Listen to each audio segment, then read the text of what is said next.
គ្រាន់តែដឹងថាយើងពោះធំពុបអីដែលធំជាងគេគឺក្តីសង្ឃឹមនៅក្នុងជីវិតនឹងយើងដូចចង់រស់បន្តហ្មងយើងអាសាស្ដាប់គាត់និយាយពីមិត្តភ័ក្តិនិយាយពីគ្រូនិយាយពីគ្រប់ everything ទាំងអស់ហ្នឹងយើងត្រូវយកចិត្តទុកដាក់ថាតើកូនយើងកំពុងខ្លាយទៅជាមនុស្សជំពប់អីគេខ្លាចគេឬក៏គាត់ខ្សែលើគេឬក៏គាត់កំពុងតែខ្លាចបាត់បង់មិត្តភ័ក្តិឬក៏គាត់ខ្លាចជាមនុស្សម្នាក់ដែលចង់មានអ្នករាប់អានអញ្ចឹងយើងត្រូវអង្កេតមើលអស់គេហៅថាប្រើពេលវេលាមាសដែលយើងមាននៅជាមួយកូនឲ្យបានច្រើនបំផុតនៅពេលដែលបំបើដោះកូនឃើញភ្នែកកូនដែលមើលយើងដៃដែលអោបកូនហ្នឹងជាអារម្មណ៍មានសុភមង្គលមួយដែលខ្ញុំជឿជាក់ថាបរោះអត់អាចយល់បានជា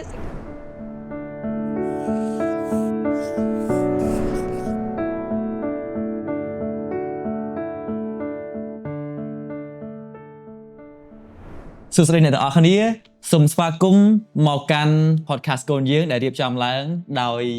UNICEF ហើយក្នុងប្រធានបទនេះយើងមាននៅវាគ្មិនដ៏ពិសេសចំនួន2រូបដែលវាគ្មិនទី1របស់យើងដែលបងស្រីមានឈ្មោះថាថនធីនីដែលគ្រប់គ្នាស្គាល់ថាបងប្រណិតហើយនឹងវាគ្មិនដ៏ពិសេសទី2របស់យើងគឺលោកជំទាវគឹមសេដ្ឋានី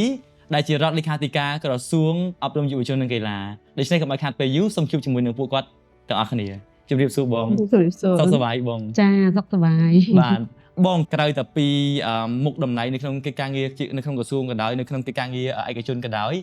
អ្វីដែលខ្ញុំឃើញបងពេលសម្លឹងទៅបងទាំងពីរនាក់មិនត្រឹមតែជាស្ត្រីដែលខ្ញុំគោរពនៅក្នុងវិស័យដែលបងកំពុងតែធ្វើទេអ្វីដែលពិសេសបំផុតគឺបងស្រីជាមាតារបស់បុត្រទាំង3នាក់ម្នាក់មានបុត្រទាំង3ដូចគ្នាហើយប្រហែលជានឹងខ្លាចជាធនធានមនុស្សដ៏ល្អសម្រាប់សង្គមជាតិរបស់យើងសម្រាប់ពិភពលោកយើងដូចគ្នាដែរចា៎នៅពេលដែលនិយាយអំពីភាពជាមេដាចង់សួរទៅបងប្រណិតថាក្នុងពេលដែលបងជាម្ដាយលើកដំបូងអារម្មណ៍ដែលសប្បាយចិត្តខ្លាំងដែលមិនអាចបំភ្លេចបានហ្នឹងអារម្មណ៍មិនដែរបងអូនិយាយពីអារម្មណ៍ភ្លេចអត់បានហ្នឹងមិនដឹងរៀបរាប់បែបមិនឲ្យត្រូវវាពិបាករៀបរាប់ហ្មងគ្រាន់តែមានពុបគ្រាន់តែដឹងថាយើងពោះធំពុបអីដែលធំជាងគេគឺក្តីសង្ឃឹមនៅក្នុងជីវិតនឹងយើងដូចចង់រស់បន្តហ្មងគឺថាមិនថាមានរឿងអីយើងមានក្តីសង្ឃឹមមួយចង់រស់ហ្នឹងអានឹងបើថាអីផ្សេងទៀតមិនដឹងថានិយាយថាម៉េចទេវាធំធេងពេកចឹងបាទហើយđâyបានជាកូនជាក្តីសង្ឃឹមរបស់យើងចឹងបងមិនដឹងបើធម្មជាតិថាកាលហ្នឹងគេមកបើវាស្រឡាញ់តែយើងស្រឡាញ់កូនទុំផ្ទៃយើងដឹងថាយើងពោះធំយើងដូចសុបាយចិត្តខុសពីធម្មតាចឹងយើងចង់ថែសុខភាពយើងចង់រស់ឲ្យល្អបំផុតមើលមុខកូនយើងអញ្ចឹងណាបាទបងអាហ្នឹងអីដែលនៃសាមញ្ញដែលការវ័យហ្នឹងយើងទទួលយើង21កាលហ្នឹងវាក្មេងដែរសូវដឹងអីដឹងតែមានកូនស្រឡាញ់កូនបាទបងចុះក្រៅតែពីការសប្បាយដែលយើងចង់រស់ចង់មានជីវិតបន្តដើម្បីកូនតើស្លាប់មានពេលវេលាណាមួយដែលបងសម្ពាធដល់កហើយពិបាកមែនទេក្នុងនាមជាម្ដាយអូសម្ពាធឡើងនិយាយអីហ្នឹងសម្ពាធគឺសឹងថាពេលខ្លះចង់បោះបង់ខ្លួនឯងចោលម្ដងវាហត់វាគ្រប់យ៉ាងដោយសារមកពីយើងនឹងដូចប្រយ័ត្នប្រយែងពេកស្រឡាញ់ពេកយើងចង់ឲ្យគ្រួសារនឹងល្អពេកនិយាយទៅប្រើពាក្យពេកអញ្ចឹងណាអញ្ចឹងធ្វើឲ្យយើងមានសម្ពាធថាគួរតែឲ្យខ្លួនឯងនឹងទៅធ្វើបែបណាទាំងខ្លួនឯងមួយទូចហើយមិនទៅជាអ្នកចេះដឹងអីច្រើនដូចឥឡូវយើងមានអីមើលច្រើនណាស់អត់មានទេអញ្ចឹង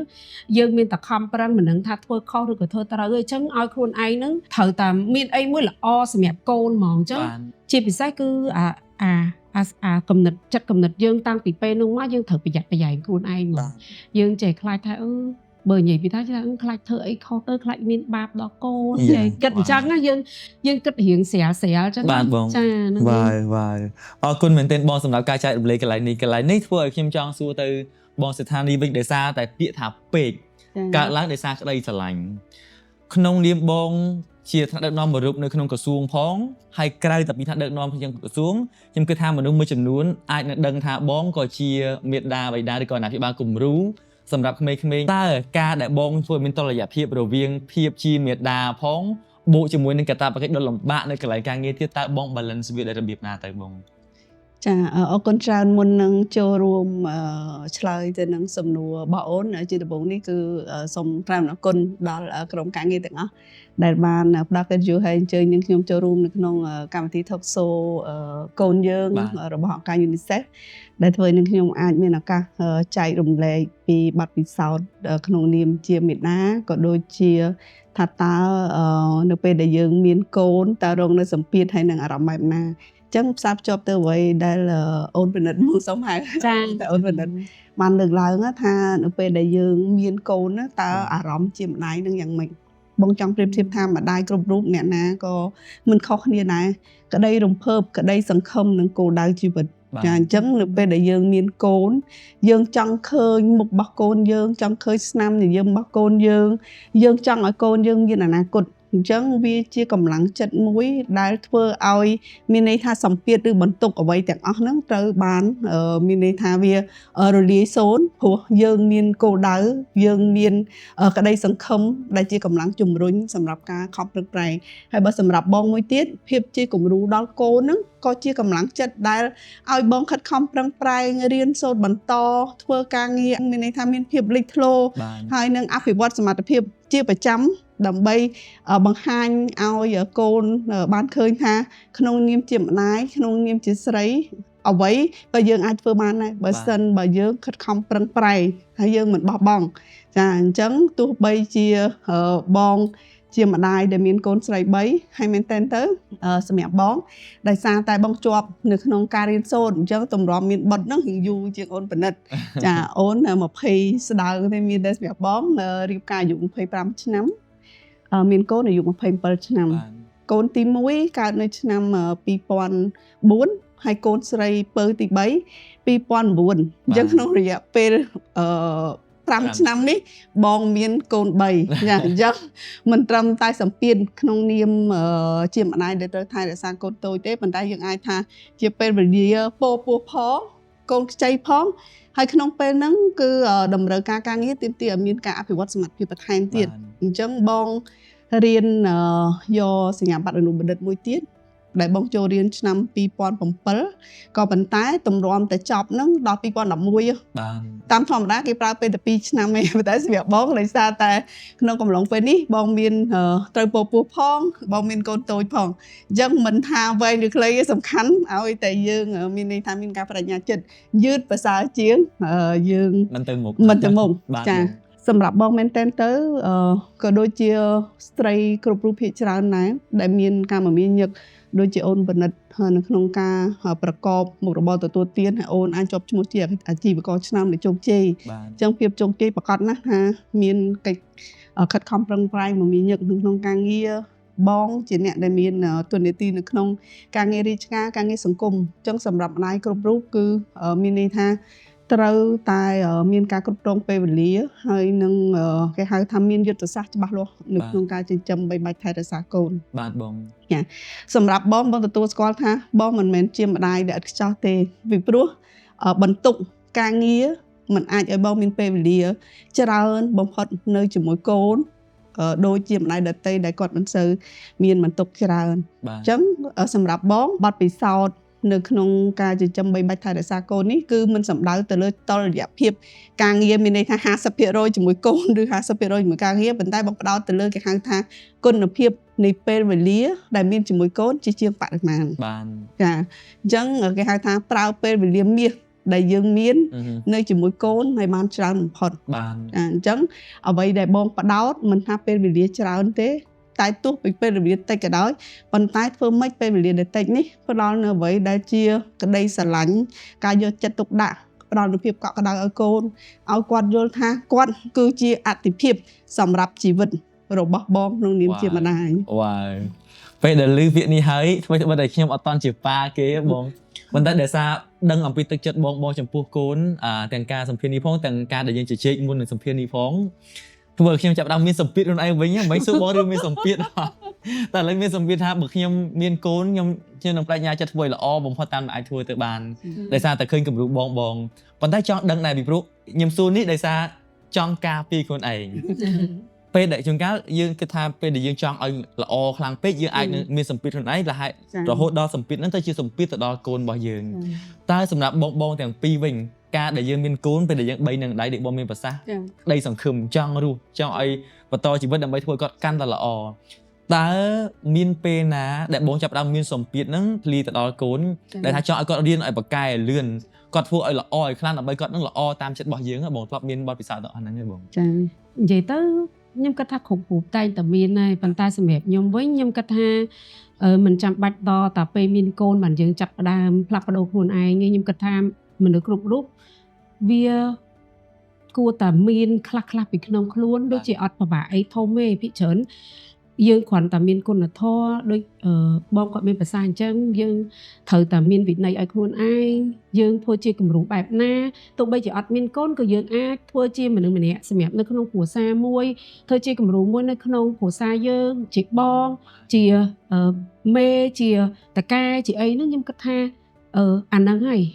ដែលផ្សារភ្ជាប់ឲ្យយើងคล้ายទៅជាទម្លាប់ទៅយើងអត់គិតថាវាពិបាកត្រូវផ្លាស់ប្ដូរខ្លួនឯងសឹងថាដូចកន្លះផែនដីទេអញ្ចឹងយើងធ្វើម្ដងតិចម្ដងទៅដល់ពេលដល់យើងមានកូន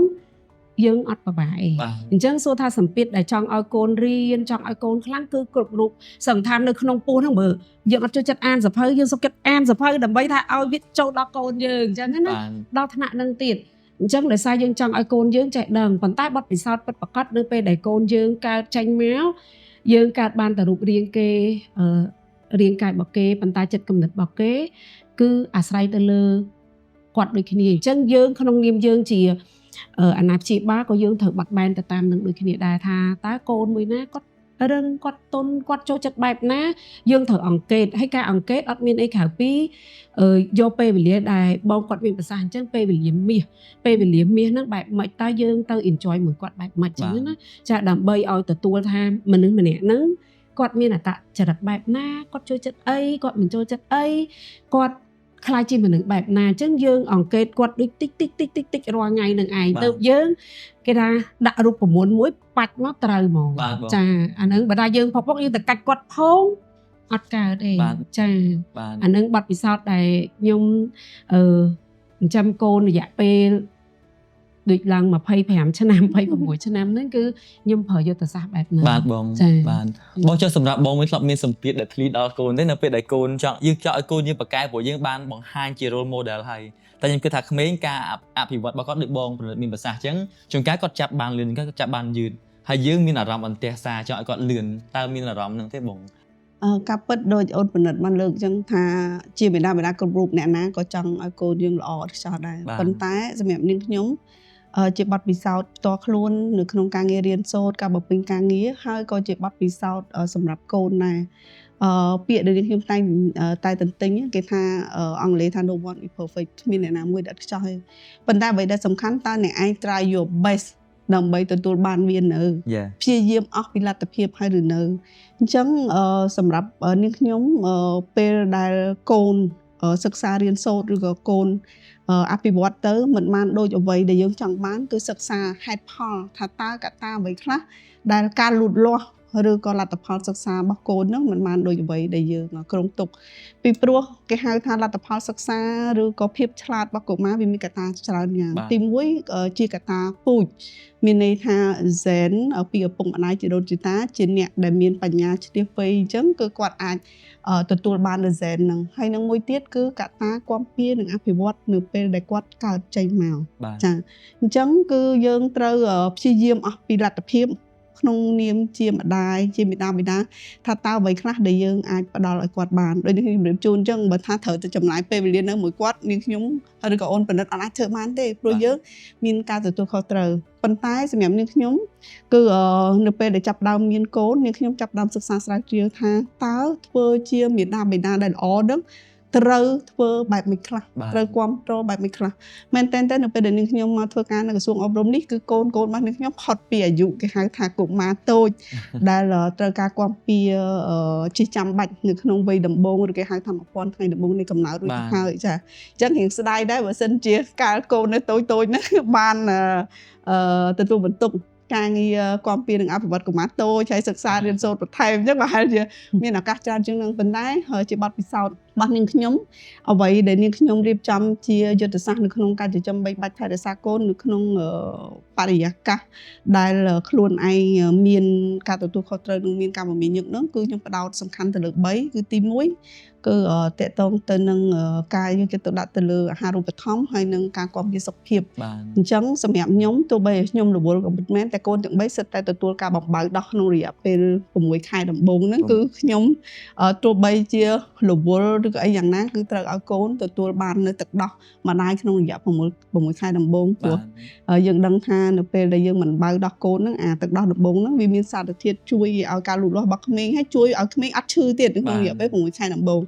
តែអ្វីដែលសំខាន់នៅពេលដែលបំបើដោះកូនឃើញភ្នែកកូនដែលមើលយើងដៃដែលអោបកូនហ្នឹងជាអារម្មណ៍មានសុភមង្គលមួយដែលខ្ញុំជឿជាក់ថាបរិបទអត់អាចយល់បានជាសេចក្តីសុខមួយជាកម្លាំងចិត្តមួយទោះបីជាយើងទៅការហត់នឿយដាច់យប់គេងបានតិចយ៉ាងណាប៉ុន្តែវាជាសេចក្តីសុខមួយដែលជំនះនៅអ្វីដែលជាការហត់នឿយអញ្ចឹងគឺកូនរបស់ខ្ញុំទាំង3គឺយ៉ាងហោចណាស់6ខែបានទទួលការបំរើដោះកូនហើយមួយទៀតគឺតេតទៅនឹងសុខភាពខ្ញុំមិនដែលអាក់ខាននៅក្នុងការយកកូនទៅទទួលវ៉ាក់សាំងឬក៏ពិនិត្យសុខភាពពេលព្រោះអី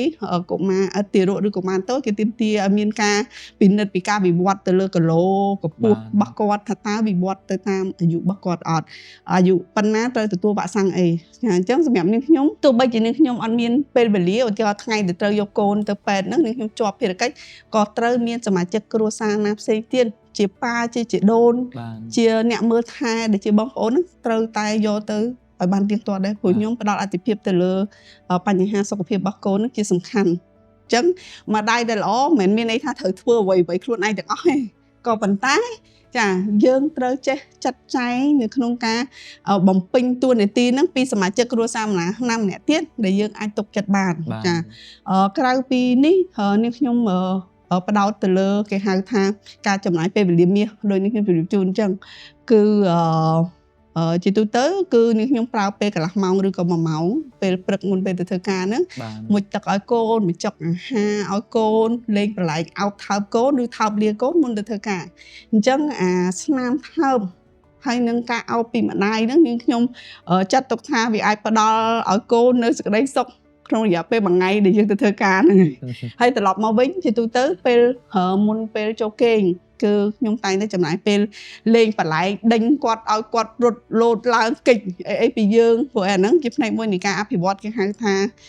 ចលករតូចអភិវឌ្ឍរាងកាយឲ្យគាត់មានភាពមាំមួនរាងកាយតាមរយៈការរត់លោតឡើងឬក៏រក្សាលំនឹងអីជាដើមអញ្ចឹងព្យាយាមប្រើពេលវេលាដែលយើងមានតិចហ្នឹងប៉ុន្តែជាពេលវេលាមាសដែលជួយអភិវឌ្ឍគាត់ផងផ្ដល់នៅក្តីស្រឡាញ់ឲ្យគាត់ផងចាហើយនឹងមួយទៀតគឺការថែរក្សាសុខភាពផ្លូវចិត្តរបស់ខ្លួនឯងជាម្ដាយសុខភាពផ្លូវចិត្តមានន័យថាម៉េចយើងអត់អាចឲ្យសម្ពាធការងារយើងមិនអាចឲ្យអ្វីដែលយើងចង់ឲ្យកូនបានល្អបាន perfect តែអត់បានដូចចិត្តហ្នឹងវាជះឥទ្ធិពលទៅដល់ផ្លូវចិត្តរបស់កូនទេខ្ញុំមកដែលសួរកូនថាមិនក៏ខ្លួនឯងរៀនអត់បានលេខ1ដូចគេខ្ញុំតែងតែប្រាប់កូនថាទោះបីជាលទ្ធផលនៃការសិក្សារបស់កូនបែបណាក៏ដោយម៉ាក់គឺសប្បាយចិត្តនឹងទទួលយកអ្វីដែលម៉ាក់ចង់បានគឺកូនបានព្យាយាមអស់ពីលទ្ធភាពរបស់កូនរួចហើយដើម្បីទទួលបានវាតែទោះបីថ្ងៃហ្នឹងកូនទទួលបានប៉ុន្តែកុំអស់សង្ឃឹមកុំ give up មានតែកុំបោះបង់ព្យាយាមថ្ងៃណាមួយកូននឹងអាចសម្រេចបានអញ្ចឹងនេះជាអ្វីដែលខ្ញុំអនុវត្តខ្លួនឯងសម្រាប់ការសិក្សាការងារក៏ដូចជាអ្វីដែលខ្ញុំបានផ្ដល់ទៅដល់កូនជៀសវាងធ្វើយ៉ាងម៉េចឲ្យយើងវាមានគេហៅថាសម្ពាធផ្លូវចិត្តពីអ្វីដែលយើងមានន័យថា overload ទៅលើការងារឬក៏មិនបាននៅអ្វីដូចដែលយើងចង់បានពេលដែលបងមានប្រសាសន៍តាក់ទងជាមួយនឹងកូនខ្ញុំមើលទឹកមុខបងបណ្ឌិតហើយខ្ញុំឃើញអំពី connection ដែលបងទាំងពីរមានណាយ៉ាងពីភាពជាម្ដាយខ្ញុំពុំឲ្យសម័យថាខ្ញុំអាចយល់អារម្មណ៍នឹងអត់ណាដល់ពេលអញ្ចឹងពិបាកនៅក្នុងការយល់អារម្មណ៍ប៉ុន្តែបងទាំងពីរបាន inspire ខ្ញុំតាមពិតទៅចាប់ដើមប្រហែលជា20នាទីនេះខ្ញុំ inspire ចង់មានកូនដែរមានទៅសម្រាប់ហើយជីវិតមានន័យហ្មងបាទនឹងឲ្យបងអញ្ចឹងតាក់ទងជាមួយនឹងជីវិតមានន័យហ្នឹងតាក់ទងជាមួយនឹងការ grow up ជាមួយនឹងកូនណាខ្ញុំចង់ដឹងពីបងបណ្ឌិតមុនតើមកជូនទៅបងធានីយើងនិយាយអំពីក្តីស្រឡាញ់ខ្ញុំគិតថាអាហ្នឹងគឺជា foundation ទៅជាគ្រឹះដ៏មាំបំផុតនៅក្នុងការកំណត់ជោគវាសនារបស់ក្មេងម្នាក់ចង់ដឹងបងតាក់ទងមួយ child development នេះអាការវិវត្តរបស់ក្មេងតើបងគិតថាពី0ឆ្នាំដល់3ឆ្នាំឬ6ឆ្នាំដំបូងហ្នឹងតើការលូតលាស់របស់ក្មេងជាមួយនឹងម្ដាយការស្រឡាញ់ហ្នឹងមានឥទ្ធិពលខ្លាំងប៉ុណ្ណាសម្រាប់កំណត់ជោគវាសនារបស់គាត់នៅថ្ងៃអនាគតសម្រាប់ខ្ញុំ ខ្ញុំគិតថាក្មេងប៉ុណ្ណឹងគាត់អត់តន់ចាំអីឬក៏គាត់តន់យល់ពីអីទេក្តីស្រឡាញ់មួយហ្នឹងនៅពេលដែលយើងមើលថែគាត់ដែលល្អបំផុតហ្នឹងគឺជាសម្រាប់អនាគតរបស់គាត់ហើយដូចនិយាយចឹងអាហារូបត្ថម្ភរបស់គាត់បែបម៉េចការថែទាំចាក់វ៉ាក់សាំងគាត់បែបម៉េចអាហ្នឹងវាជាអីដែលទៅអនាគតរបស់គាត់ហើយប៉ុន្តែអារឿងចិត្តភាសាវិទ្យាអីហ្នឹងគឺគាត់មិនតន់យល់មិនតន់ចេះអីទេអញ្ចឹងណាអីដែលយើងសំខាន់យើងត្រូវមានអនាម័យជាសំខាន់សម្រាប់គាត់អញ្ចឹងណានឹងមើលថែគាត់បែបម៉េចឲ្យវាត្រូវក្បួនខ្នាតសុខភាពដែលគេដាក់មកហ្នឹងអាហ្នឹងដូចជាអត់មានអីលើហ្នឹងបាទបងក្រៅពីការរៀបចំកូនឲ្យបានល្អប្រព័ន្ធចំណីអាហារការថែទាំអីផ្សេងចង់ដឹងពីការវិវត្តខួរក្បាលរបស់ក្មេងបងថាតើក្នុងបច្ចេកទេសវិញតើក្មេងៗគាត់វិវត្តមិនរបៀបម៉េចបងនៅពេលដែលគាត់វ័យក្មេងចាដោយបងនិយាយចឹងថាការពិតរៀងស្ដាយដែរដែលពេលដែលធ្វើការសិក្សាស្រាវជ្រាវអំពីសារៈសំខាន់នៃការគាំពារនិងអភិវឌ្ឍកុមារតូចនៅក្នុងរយៈពេល1000ថ្ងៃដំបូងហ្នឹងកាលហ្នឹងកូនបងមានន័យថាធំផុតពីអាយុហ្នឹងហើយនេះក៏ជាអ្វីដែលខ្ញុំចង់ចែករំលែកដែរជាទូទៅទាំងនាងខ្ញុំពីមុននិងម្ដាយជាច្រើនមានការយល់ច្រឡំពីសារៈសំខាន់នៃការគាំពារអភិវឌ្ឍនិងការផ្ដល់ក្តីស្រឡាញ់ដល់កូននៅក្នុងរយៈពេល1000ថ្ងៃដំបូងនៃកំណើតនេះតាមពិតនៅក្នុងការសិក្សាស្រាវជ្រាវបានបញ្ជាក់ថា1000ថ្ងៃដំបូងនៃកំណើតនេះមានសារៈសំខាន់បំផុតនៅក្នុងជីវិតរបស់មនុស្សម្នាក់ពីព្រោះការលូតលាស់រាងកាយហើយនិងខួរក្បាលរបស់មនុស្សគឺលឿនបំផុតដែលក្នុងមួយជីវិតអត់មាន2ដងទេមានន័យថាពីកើតរហូត13ឆ្នាំឬ1000ថ្ងៃនេះគឺជារយៈពេលដែលលឿនបំផុតចាអញ្ចឹងសម្រាប់ក្មេងដែលទើបតែកើតក្នុងរយៈពេល1ឆ្នាំដំបូងហ្នឹងការតភ្ជាប់បណ្ដាញសរសៃប្រសាទរបស់ខួរក្បាលហ្នឹងគឺរាប់ម៉ឺនសរសៃប្រសាទក្នុង1វិនាទីហើយបើយើងនិយាយពីទំហំខួរក្បាលក្មេងដែលកើតឡើងដំបូងទំហំខួរក្បាល 20% នៃទំហំខួរក្បាលរបស់មនុស្សពេញវ័យនៅពេលដែលគេអាយុ2ឆ្នាំទំហំខួរក្បាលនេះវិវត្តទៅដល់ 80% នៃខួរក្បាលរបស់មនុស្សពេញវ័យអញ្ចឹងប្រសិនបើក្មេងទទួលនៅអាហារូបត្ថម្ភអត់គ្រប់គ្រាន់ទេទទួលនឹងការថែទាំសុខភាពអនាម័យមិនបានគ្រប់គ្រាន់ទេខួរក្បាលហ្នឹងមានន័យថាអត់លូតលាស់ទេអញ្ចឹងវាអាចប្រឈមគេហៅថាក្មេងក្រេះក្រិនឬក៏កង្វះអាហារូបត្ថម្ភដែលបើសិនជាក្មេងហ្នឹងស្ថិតទៅដល់កម្រិតធ្ងន់ធ្ងរគេហៅថារហូតដល់ក្រេះក្រិន stunning អង់គ្លេសគេថា stunning ក្រេះក្រិនហ្នឹងគឺអត់អាចកែប្រែបានទេព្រោះរយៈពេលនៃការលូតលាស់ខួរក្បាលផុតទេអញ្ចឹងឧទាហរណ៍ថាឪពុកម្ដាយអត់បានយកចិត្តទុកដាក់ខ្វះនៅអាហារូបត្ថម្ភអញ្ចឹងកូនមានកម្ពស់ទាបឬក៏គីឡូធ្ងន់គីឡូស្រាលជាងអាយុបើប្រៀបធៀបនឹងការអភិវឌ្ឍរបស់គាត់ហើយអញ្ចឹងគាត់ស្គមស្គាំងខួរក្បាលរបស់គាត់ដែលខ្លាញ់ហ្នឹងការលូតលាស់នៃខួរក្បាលហ្នឹងវាអត់បានពេញទៅដល់80ឬ90%ទេគឺមួយជីវិតរបស់គាត់ហ្នឹងខួរក្បាលគាត់តូចហើយគាត់ប្រឈមទៅនឹងគេហៅការរៀនមិនចេះនឹងអនាគតរបស់គាត់មួយជីវិតតែម្ដងចានឹងគឺសំខាន់ហើយម្យ៉ាងវិញទៀតសម្រាប់ការលូតលាស់របស់ក្មេងនៅតូចពីមុនយើងគិតថាក្មេងដែលឆ្លាតយើងផ្ដោតតែទៅលើគេហៅថាចំណេះដឹងកម្មផ្នែកពុទ្ធិបញ្ញាមានន័យថាគាត់ចេះបូកលេខស្រាលគាត់ចេះចាំតួអក្សរដែលគេហៅថាបូរេអក្ខរកម្មឬក៏បូរេគណិតវិទ្យាក៏ប៉ុន្តែអ្វីដែលសំខាន់ហើយជាពិសេសនៅក្នុងសតវត្សគេហៅបំណិនសតវត្សទី21នេះមនុស្សដែលជោគជ័យ 70% គឺអ្នកនឹងមានបំណិនសង្គមដែលគេហៅថាបំណិនមិនមែនពុទ្ធិដែលបំណិនសង្គមនេះកើតឡើងពីអីគឺការចំណាយពេលវេលារបស់ឪពុកម្ដាយគ្រួសារពីព្រោះគ្រួសារគឺជាសាលារៀនដំបូងឪពុកម្ដាយគឺជាគ្រូដំបូងបំផុតរបស់កូននៅពេលដែលកូនតូចគាត់ទទួលបាននៅក្តីស្រឡាញ់អាហ្នឹងវាជួយទៅដល់គេហៅថាប្រព័ន្ធសរសៃប្រសាទរបស់គាត់ហ្នឹងខាងផ្នែករំញោចហ្នឹងគឺគាត់មានភាពអភិវឌ្ឍទៅលឿនដែលជួយទៅដល់ការចងចាំឬក៏បំណិននៃការរៀនសូត្រអញ្ចឹងនៅពេលដែលគាត់ទទួលបាននៅក្តីស្រឡាញ់គាត់ទទួលបាននៅភាពកក់ក្ដៅគាត់មានទំនុកចិត្តគាត់មានភាពជឿជាក់នៅក្នុងខ្លួនឯងគាត់ហ៊ានធ្វើនៅអ្វីដែលគេហៅរៀននៅអ្វីដែលថ្មីគាត់យល់ថាគាត់មានឪពុកម្ដាយមានមនុស្សដែលពេញវ័យក្នុងគ្រួសារជួយគ្រប់គ្រងកែលម្អគាត់អញ្ចឹងវាជួយទៅដល់ហៅថាគំនិតបង្កើតថ្មីការដោះស្រាយបញ្ហាគាត់មានបំណិនសង្គមមួយនៅពេលដែលគាត់មានទទួលបានក្តីស្រឡាញ់ហ្នឹងគឺគាត់កក់ក្ដៅនៅក្នុងចិត្ត ពេលដែលគាត់ទៅជួបសង្គមខាងក្រៅគឺគាត់អត់ខ្លាចរអាយអូនអញមើលឃើញថាក្មេងខ្លះពេលយកទៅក្រៅគឺនៅតែអោបទៅជាមួយនឹងម្ដាយទេអត់បើព្រមចេញទៅលេងជាមួយអ្នកដតីឬក៏ខ្លាចអ្នកផ្សេងដោយសារតែគាត់គេហៅថាអត់មានភាពកក់ក្ដៅជឿជាក់នៅក្នុងចិត្តអញ្ចឹងអាបំណិនសង្គមដែលគាត់ទទួលបានពីសាលាដំបូងពីគ្រួសារនិងភាពកក់ក្ដៅដែលគាត់ទទួលបានពីឪពុកម្ដាយឬសមាជិកគ្រួសារហ្នឹងគឺអត់គ្រប់គ្រាន់ទេដែលធ្វើឲ្យគាត់អត់មានទំនុកចិត្តខ្លួនឯងអញ្ចឹងការចំណាយពេលវេលាការផ្ដល់នៅក្ដីស្រឡាញ់របស់ឪពុកម្ដាយចំពោះកូន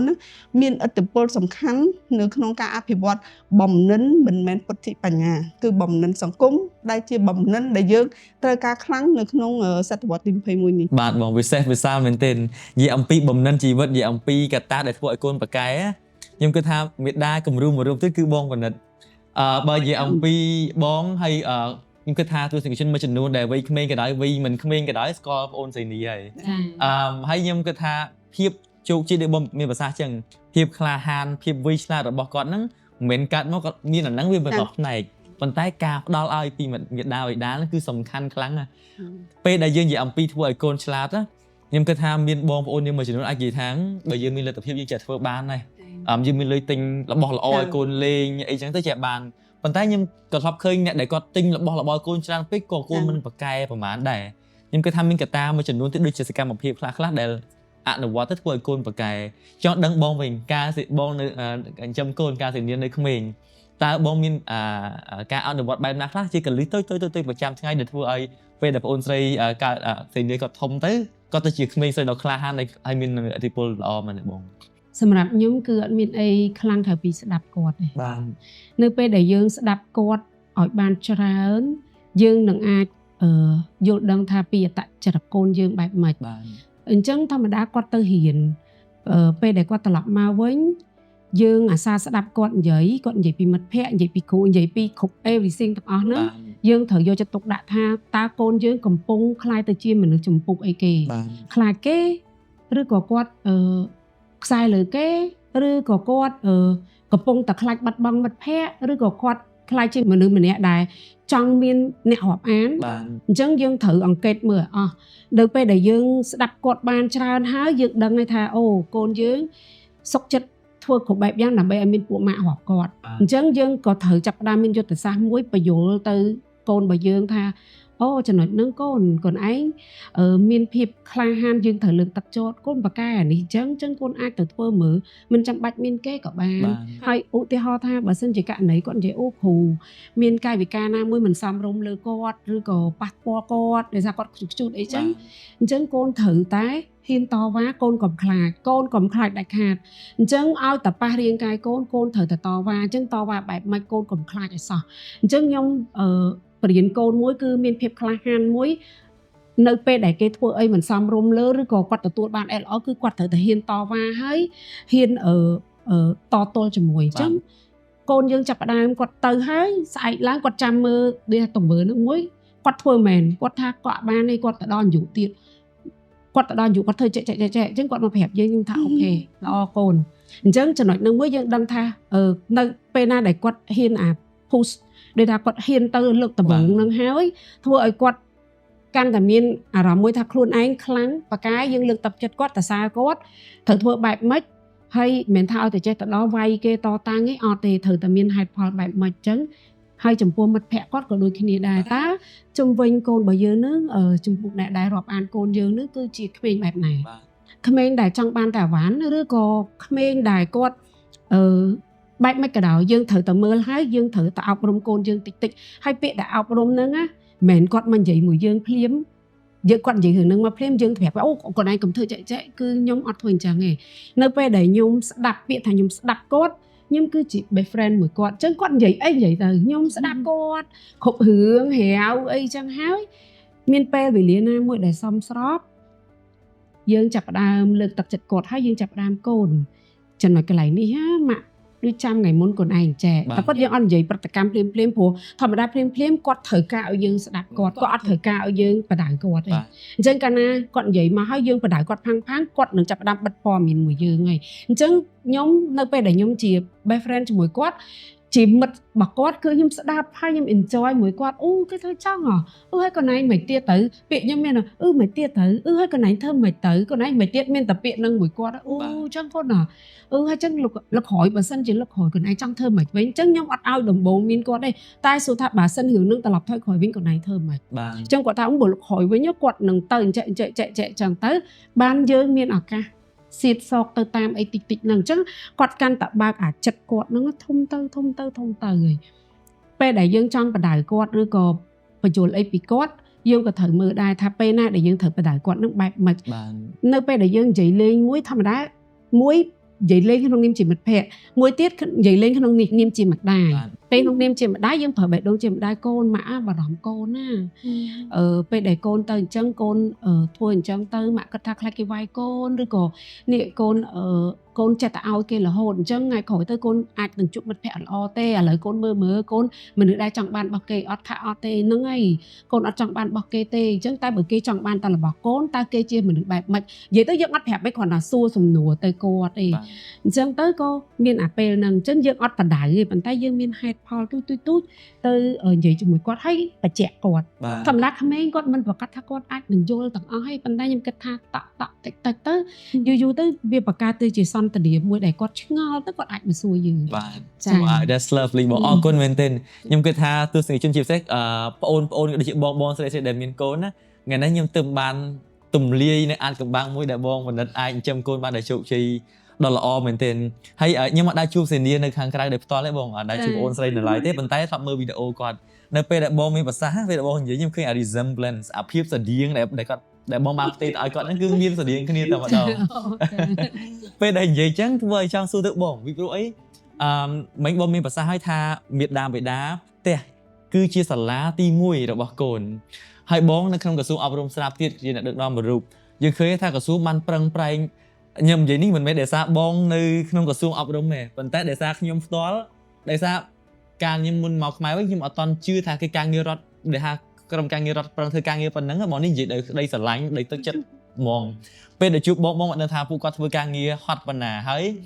nè ha bóng khác vào chung với nhau đâu vậy muốn giúp món đắp giúp cầm miếng này chứ dương khơi thà ca prang prang nên mình cho này đam bay ao bảo bọn áp dụng với ban là o và sa it's not perfect yet but we work hard every day phần tái ca chỉnh châm côn ca là bọn mình mà nè tới chi mà nú đều là o chị sai đưa chia sẻ nia để côn bao bong và nó trắng mình chỉ cần ta bảo cây là bỏ ta crew một cái chỉ cần ta bị bao miệt đa này ta miệt đa đằng crew nó còn cua từ hạ càng này bẹp ná bong đam bay ở con ai thua càng nghe chỉ mùi kia bán đam bay chỉnh châm mình mà nè mình trâm này là oสำหรับ crew sai có đấy phần tay chỉ ở tiếp pol មួយជំនាញក្នុងសង្គមរបស់យើងទៀតចាអរគុណច្រើនអូនការពិតសំណួរនេះគឺជាសំណួរមួយដែលក្នុងនាមជាអ្នកអប់រំនាងខ្ញុំពិតជាចង់រំលែកទៅដល់អ្នកពាក់ព័ន្ធហើយជាពិសេសគឺមេដាបៃតាលទ្ធផលនៃការគេហៅថាអភិវឌ្ឍកុមារម្នាក់មនុស្សម្នាក់ឲ្យคล้ายជាមូលធនដែលយើងមិនមែនគ្រាន់តែថាធនធានទេចាមិនមែន human resource ទេប៉ុន្តែជា human capital ដែលចូលរួមនៅក្នុងការអភិវឌ្ឍខ្លួនឯងគ្រួសារឬសង្គមជាតិបានហ្នឹងគឺមិនអាចពឹងផ្អែកតែទៅលើសាលារៀនបានទេចាគឺមានកត្តាជាច្រើនក៏ប៉ុន្តែអ្វីដែលសំខាន់បំផុតគឺឪពុកម្ដាយនិងគ្រួសារដោយនេះខ្ញុំជម្រាបជូនអញ្ចឹងថាឪពុកម្ដាយគឺជាគ្រូទី1ដែលកូនបានឃើញបានស្គាល់និងរៀនសូត្រតាមគ្រួសារគឺជាសាលារៀនតូចដែលគាត់បានកើតបានឃើញបានរស់នៅបានរៀនសូត្របានទទួលឥទ្ធិពលមុនពេលដែលគាត់ទៅសាលារៀនហើយទោះបីជាគាត់ដល់អាយុទៅសាលារៀនក៏ដោយតែពេលវេលាដែលគាត់នៅសាលារៀនហើយពេលវេលាដែលគាត់ត្រឡប់មកវិញនៅគ្រួសារហ្នឹងគឺប្រហាក់ប្រហែលគ្នាទេអញ្ចឹងតួនាទីរបស់ឪពុកម្ដាយបរិយាកាសគ្រប់គ្រងដែលអំណោយផលនៅក្នុងគ្រួសារមានតួនាទីសំខាន់នៅក្នុងការជួយទៅដល់ការសិក្សាការអភិវឌ្ឍនិងអនាគតរបស់កុមារម្នាក់ចាអញ្ចឹងបទពិសោធន៍ដូចអ្វីដែល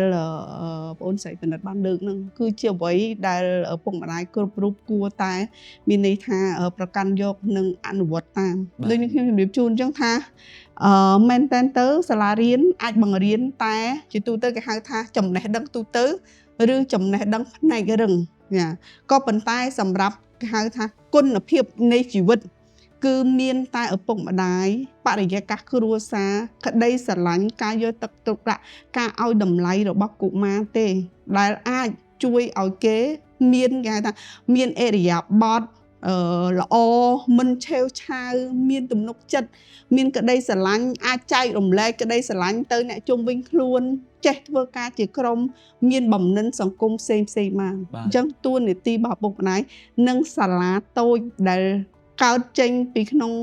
ផ្ទះហ្នឹងគឺមានសារៈសំខាន់ណាស់ចាអញ្ចឹងដូចខ្ញុំជម្រាបជូនអញ្ចឹងថាបច្ចុប្បន្ននេះមេដាបេដាភាគច្រើនគឺអ្នកណាក៏មានការមមាញឹកដែរប៉ុន្តែធ្វើជាឪពុកម្ដាយល្អមិនចាំបាច់ជាឪពុកម្ដាយដែលឥតខ្ចោះហើយត្រូវតែចំណាយពេលវេលា 50% ឬច្រើនសម្រាប់កូនទេដូចខ្ញុំជម្រាបជូនអញ្ចឹងយើងអាចឲ្យសមាជិកគ្រួសារបំពេញតួនាទីជំនួសប្រើពេលវេលាដ៏មានតម្លៃឧទាហរណ៍សម្រាប់នាងខ្ញុំក៏អត់ខុសពីអូនពិនិត្យដែរគឺសម្រាប់ខ្ញុំនៅពេលដែលកូនធំនឹងពេលវេលាញ៉ាំបាយនៅតុបាយគឺជាពេលវេលាដ៏មានតម្លៃដែលយើងអាចញ៉ាំបាយបដើយើងអាចជជែកសួរនាំស្វែងយល់និងផ្ដល់ដំបូន្មានដល់កូនបដើអញ្ចឹងអាហារដែលល្អមិនមែនអាហារដែលនៅភោជនីយដ្ឋានខាងក្រៅអាហារថ្លៃរាប់ម៉ឺនទេប៉ុន្តែគឺអាហារជួបជុំគ្រួសារនៅតុបាយនៅក្នុងផ្ទះដែលយើងមានពេលវេលាគ្រប់គ្រាន់នៅក្នុងការជជែកសួរនាំហើយអ្វីដែលអូនបានប្រតិបត្តិហ្នឹងបើពាក្យបច្ចេកទេសគេហៅថាវិន័យក្នុងគ្រួសារដែលពោរពេញទៅដោយក្តីស្រឡាញ់យើងមិនឲ្យកូនធ្វើអីស្រេចតែចិត្តគាត់ទេប៉ុន្តែនៅពេលដែលកូនគាត់ធ្វើនៅអ្វីដែលមិនដូចយើងចង់ឬក៏ធ្វើអ្វីដែលយើងយល់ថាជាអំពើមិនគប្បីយើងមិនត្រូវប្រើគេហៅថាហិង្សាដោយពាក្យសម្ដីឬក៏ដោយអំពើហិង្សាណាមួយទេប៉ុន្តែយើងត្រូវស្វែងយល់ពីគាត់សួរនាំគាត់ថាតើគាត់មានបញ្ហាអីគាត់យល់ឃើញយ៉ាងម៉េចយើងជាឪពុកម្ដាយអាចផ្ដល់ការគ្រប់គ្រងទៅគាត់បែបណាឲ្យគាត់យល់ពីហេតុផលដែលគាត់ត្រូវអនុវត្តនៅអ្វីដែលជាការត្រឹមត្រូវចាអញ្ចឹងមានន័យថាយើងមិនបដៅឲ្យស្រេចចិត្តទេប៉ុន្តែយើងមានរបៀបរបស់យើងនៅក្នុងការអប់រំគ្រប់គ្រងនិងបំរើបំរងកូនបាទបងវ៉ាវល្អមែនទែនបងពេលគេស្ដាប់ចម្រៀងដូចថាស្នេហាអីគេហូរទឹកភ្នែកខ្ញុំនៅពេលដែលខ្ញុំស្ដាប់ពីបងនិយាយអំពីកូនខ្ញុំហូរទឹកភ្នែកដែរអត់ឃើញហូរបងនេះខំទុកពីព្រោះអី the beauty សម្រស់រវាងទំនាក់ទំនងម្ដាយនិងកូនហ្នឹងមើលទៅនេះស្រស់សោភាដូចអត់មានអីកាត់ថ្លៃបានមែនទេបងចង់ឲ្យបងទាំងពីរចែករំលែក something simple របស់ដែលសាមញ្ញដែលទស្សនិកជនដែលជាម្ដាយឬក៏ឪពុកក៏អាចអនុវត្តបានដែរmoment ដូចថាជារឿងតូចណាមួយជាសកម្មភាពដែលបងធ្វើទៅជាមួយកូនពីក្មេងទៅគាត់យកអាហ្នឹងមក replicate មកធ្វើតាមបងដែលបងមានមោទនភាពខ្លាំងពេលគាត់ធំទៅសម្រាប់ខ្ញុំសំខាន់គឺជាគំរូបាទមានគុណធម៌មានសច្ចធម៌ដែលយើងប្រតិបត្តិរាល់ថ្ងៃហ្នឹងវាពិតជាជះឥទ្ធិពលទៅលើកូនយើងហើយព្រោះមិនចាំបាច់យើងទៅនិយាយពាក្យណាធ្ងន់ដាក់គាត់ថាហែងត្រូវតែបែបនេះហែងធ្វើជាមនុស្សល្អបែបនេះអត់ទេខ្ញុំគិតថាអត្តចរិតរបស់គ្រួសារយើងនិងប្តីប្រពន្ធយើងវាជាអីដែលគាត់រៀនរាល់ថ្ងៃដោយមិនដឹងខ្លួនអញ្ចឹងយើងធ្វើរាល់ថ្ងៃប្តីប្រពន្ធយើងសកម្មភាពរាល់ថ្ងៃការគិតរាល់ថ្ងៃនឹងឲ្យតែជះឥទ្ធិពលលើគាត់អញ្ចឹងគាត់ទទួលបានអានឹងសឹងថាមិនបាច់ទៅប្រាប់គាត់ទេគាត់មើលថាម៉ាក់គាត់មិនប៉ាម៉ាក់គាត់ទៅជួបមនុស្សនឹងមិនមានការគោរពមានការគួរសមអត់តើប៉ាម៉ាក់គាត់នឹងបែបមិនការគិតនឹងទៅលើគេមិនអញ្ចឹងខ្ញុំគិតថាគាត់រៀនពីយើងនឹងដោយយើងអត់បានបង្រៀនគាត់អីប៉ុន្តែវាជ្រាបទៅគាត់គេថាអូតូទៅហ្មងអញ្ចឹងខ្ញុំគិតថាសម្រាប់ឪពុកម្ដាយអីដែលសំខាន់ជាងគេអរិយាប័ត្រនិងចិត្តគំនិតយើងនឹងឲ្យដែរវាជាឥទ្ធិពលជះទៅលើកូនយើងដងថ្ងៃអនាគតនឹងខ្លាំងបំផុតហ្មងជាងដែលយើងប្រើពាក្យណាមួយទៅបដៅគាត់ខឹងគាត់វាយគាត់ឬក៏អីហ្នឹងពាក្យហ្នឹងគឺអត់ចូលគាត់ទេតែគាត់ថាយើងទៅបដៅគាត់មិនបើគាត់ឃើញយើងអញ្ចឹងហ្នឹងគាត់មិនស្ដាប់យើងគាត់ថាបើប៉ាបដៅខ្ញុំតែខ្លួនឯងធ្វើអញ្ចឹងហ្នឹងឬក៏ម៉ាក់ធ្វើអញ្ចឹងខ្លួនឯងអញ្ចឹងហ្នឹងអញ្ចឹងមិនអាហ្នឹងខ្ញុំគាត់ថាគ្រប់យ៉ាងគឺផ្ដើមពីយើងជាចាស់ទុំជាឪពុកម្ដាយនឹងមុនជាគំរូហើយនឹងត្រូវមានវិន័យដូចគ្នាយើងជាឪពុកម្ដាយក៏ត្រូវមានវិន័យហើយវិន័យសម្រាប់កូននឹងក៏ត្រូវតែមានដែរចាដូចបងគាត់មានប្រសាសន៍អញ្ចឹងយើងរវល់យើងអត់មានពេលណាត្រូវនៅជាមួយកូនដូចថាពេញមួយថ្ងៃឬក៏មកចេះសំខាន់ពេលវេលាដែលនៅមួយនឹងតើវិន័យយើងបែបម៉េចអញ្ចឹងសម្រាប់ខ្ញុំចែកពេលវេលានៅជាមួយកូននិយាយទៅរាល់ថ្ងៃគឺចំណាយពេល1ម៉ោងមុនដែលគាត់គេងឬក៏គាត់រៀបទៅរៀនគាត់ត្រូវជំរាបលាយើងបែបម៉េចយើងដឹងថាម៉ោងនេះគាត់ចាញ់ហើយម៉ោងនេះគាត់មកហើយ អញ្ចឹងម៉ោងនេះយើងត្រូវនិយាយគ្នាបែបម៉េចអញ្ចឹងខ្ញុំគិតថាវាធ្វើជាប្រចាំទៅវាទៅជាទម្លាប់ទៅយើងក៏សប្បាយចិត្តនឹងការដែលយើងធ្វើអានឹងជាមួយគាត់អញ្ចឹងយើងទៅជាដូចថាអត់មួយថ្ងៃយើងដូចថាយើងរកគ្នាបានចាដូចថាយើងបាននិយាយទៅយើងសប្បាយគាត់ក៏បានអីថ្មីហើយយើងទៅជាដូចមានកូនមួយតាមដានពីគាត់ណាយើងតាមដានពីគាត់ថាចេះអូថ្ងៃហ្នឹងគាត់និយាយអីជាមួយយើងហើយអញ្ចឹងនៅពេលដែលគាត់ទៅដល់សាលាគាត់ធ្វើអីគេអញ្ចឹងឧទាហរណ៍ជាក់ស្ដែងដូចបងគាត់មានប្រសាសន៍មិញថាមិនត្រឹមថាឪពុកម្ដាយទេគឺទៅលើអ្នកគ្រូក៏សំខាន់ដូចគ្នាដែរដល់កន្លែងហ្នឹងមិញខ្ញុំនឹកឃើញចំណុចមួយនៅពេលដែលកូនខ្ញុំគាត់ទៅរៀនទៅខ្ញុំគិតថាខ្ញុំអត់មានពេលដែលទៅតាមកូនដល់សាលាទេអញ្ចឹងខ្ញុំត្រូវធ្វើម៉េចដើម្បីឲ្យកូនខ្ញុំនឹងអាចប្រតិបត្តិឬក៏យល់ពីហ្នឹងគឺខ្ញុំចាប់ផ្ដើមដំបូងគេបង្អស់ហ្នឹងខ្ញុំបរៀនកូនខ្ញុំឲ្យចេះជំរាបសួរអញ្ចឹងខ្ញុំថាកូនជំរាបសួរនៅពេលដែលឃើញអ្នកគ្រូលោកគ្រូទោះបីជាគាត់អត់បរៀនថ្នាក់កូនក៏ដោយកូនត្រូវតែជំរាបសួរគាត់បើឃើញគាត់ចុះចដាកូនត្រូវតែឯបគៀនឲ្យឈរជំរាបសួរគាត់ឲ្យតែគាត់គ្រូឲ្យតែគាត់ចាស់ទុំនៅលើនឹងកូនត្រូវតែអញ្ចឹងដល់ពេលអាគាត់ធ្វើសកម្មភាពនឹងយូរទៅអ្នកគ្រូគាត់លោកគ្រូអ្នកគ្រូគាត់ចេះតែឆ្ងល់ថាកូននឹងកូនណាគេគាត់ចាប់ដើមសួរគ្នាដល់ពេលសួរគ្នាគាត់ថាស្រីនាងនឹងស្រីនាងហ្នឹងគាត់កូនរបស់បណ្ឌិតនារីចឹងគាត់ចាំមកអញ្ចឹងកូនខ្ញុំឯគ្រូមានព័ត៌មានមករត់ប្រឡងមិនមានអីចឹងគឺគាត់រៀបរាប់មកអញ្ចឹងគាត់យកចិត្តទុកដាក់គ្រប់ប្រឡោះអញ្ចឹងធ្វើឲ្យខ្ញុំកាន់តកក់ក្ដៅថានៅសាលាក៏អាចមានអ្នកគ្រូមើលថែគាត់ដោយសារការដែលគាត់ចេះអោនលំទោននឹងគោរពទៅលោកគ្រូអ្នកគ្រូនឹងចាស់ទុំមិនថាអ្នកគាត់សម្អាតនៅទីធ្លានឹងអីយើងឲ្យគេស្គាល់កូនយើងដោយភាពមួយដែលយើងគោរពនឹងឲ្យតម្លៃទៅគេអញ្ចឹងណាចាអញ្ចឹងក៏និយាយទៅអ្នកគ្រូក៏នៅរាប់ដល់ឥឡូវដែរអញ្ចឹងណាអញ្ចឹងអានឹងដែលថាខ្ញុំអត់បានសូវរៀនចេះដឹងច្រើនដូចបងដែលគាត់មានប្រសាសន៍ខ្ញុំស្ដាប់គាត់ហើយល្អមែនតើតែខ្ញុំរៀនបែបអីនេះថា